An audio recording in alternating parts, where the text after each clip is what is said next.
Assalamualaikum warahmatullahi wabarakatuh. Salam sejahtera bagi kita semua. Salam, Om Swastiastu, Namo Buddhaya, salam kebajikan. Dan wilujeng rahayu ingkang sami pinanggih. Pemirsa, pada kesempatan ini saya akan membahas tentang keris Nogososro dan Sabu Inten yang terkenal dengan cerita dan legendanya.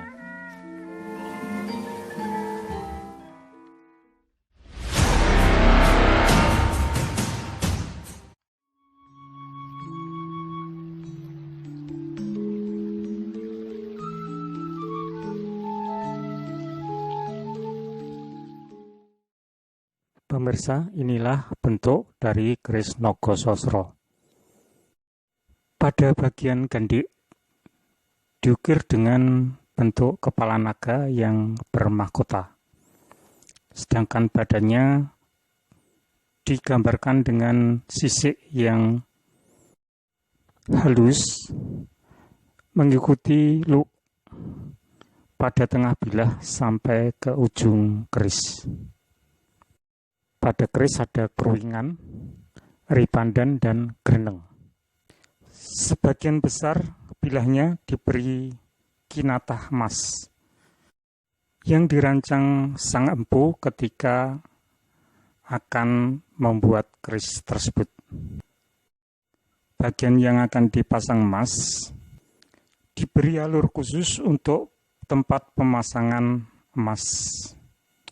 Setelah keris jadi, emas akan dipasangkan oleh pandai emas.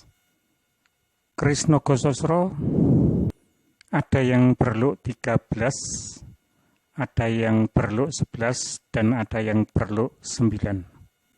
Jadi biasanya kalau kita menyebut Nogososro harus menyebutkan luknya. Misalkan Nogososro luk 11, Nogososro luk 13.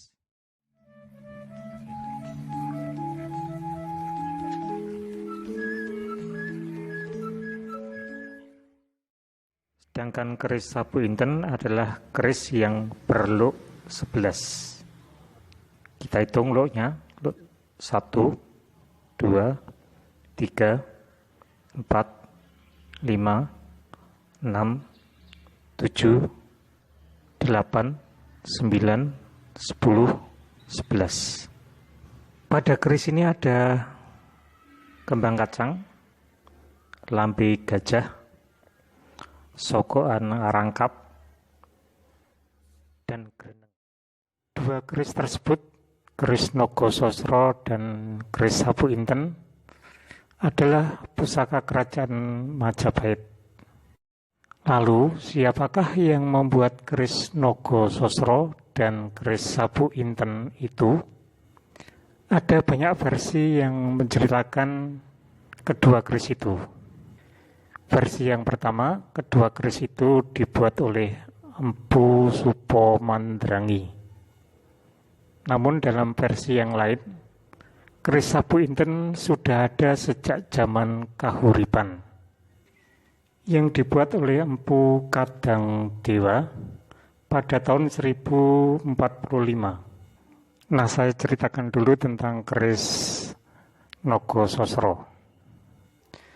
Keris Nogososro dibuat pada zaman Raja Brawijaya V yang memerintah dari tahun 1466 sampai 1478. Pada waktu itu banyak malapetaka yang menimpa kerajaan Majapahit, baik dari rongrongan pemberontak atau dari penyakit yang menyerang Majapahit.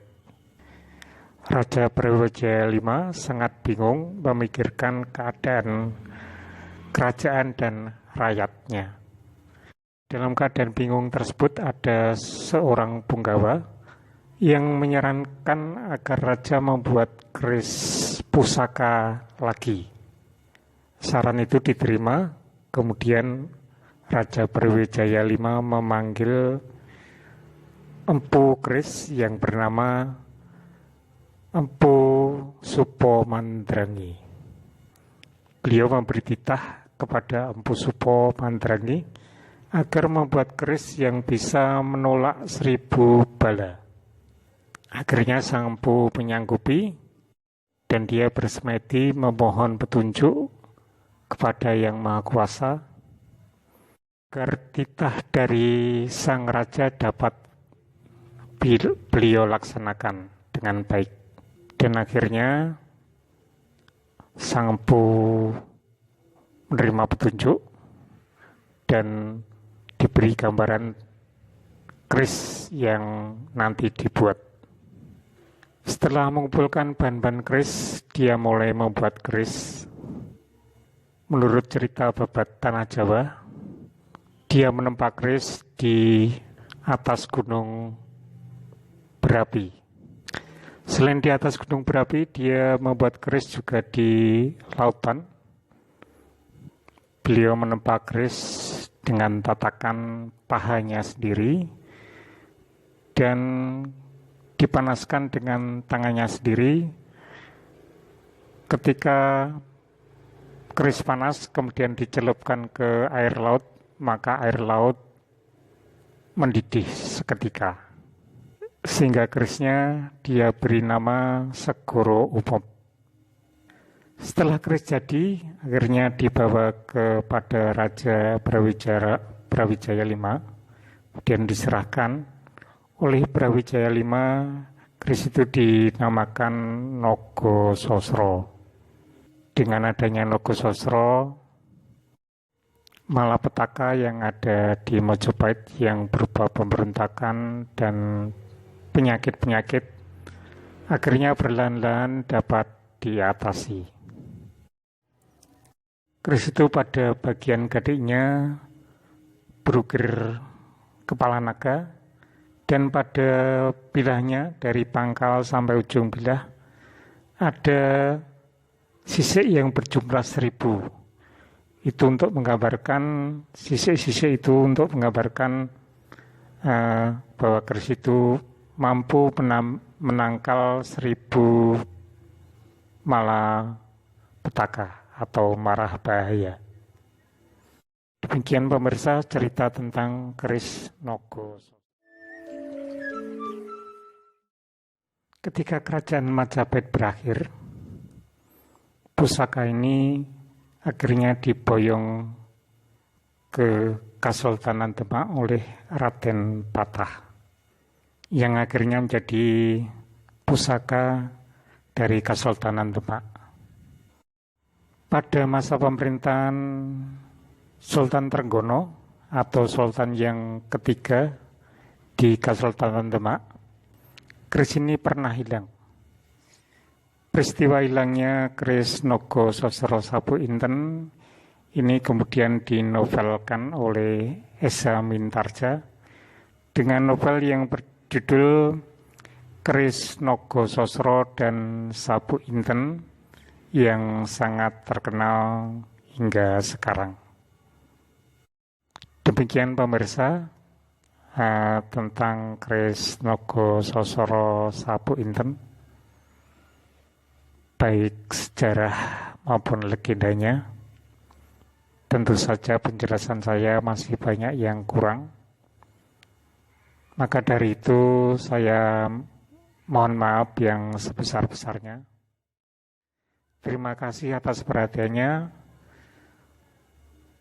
Assalamualaikum warahmatullahi wabarakatuh.